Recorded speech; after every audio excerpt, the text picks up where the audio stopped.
For the ICT infrastructure in the country, that is the basic pillar for the digital Pakistan.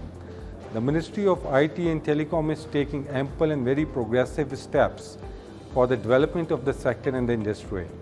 At the moment, Pakistan stands with 183 million mobile subscribers with a tele density of 84% and broadband subscribers of 100 million at the moment.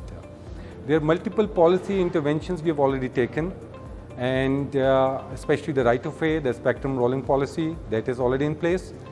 Moving forward, there are very important segments which has critical importance and needs to be addressed. One is the satellite segment that needs to be bifurcated for business to business and business to consumer for the low orbital satellite. Also, one of the important segment that can lead to the pillar development is the spectrum auction, that is next generation mobile services spectrum auction in Pakistan, as you can GB.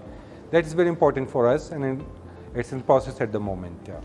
Apart from that, we are looking into the fiberization of the country, which is the extensive pillar for policy formulation. In the policy, we need to take care of three segments. It's basically a 3D matrix, taking care of the government interest, the public interest, and the industrial growth.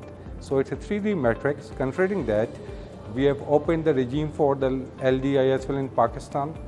That is going on, and it will impact, more than 8 million overseas Pakistani. Similarly, we are opening a balanced space satellite regime in Pakistan by the policy intervention. We are also looking forward to launch the 5G generation, next generation mobile technology in Pakistan very shortly. The good stuff in that is we have the frequencies for the 5G. That is a very clear milestone we have achieved.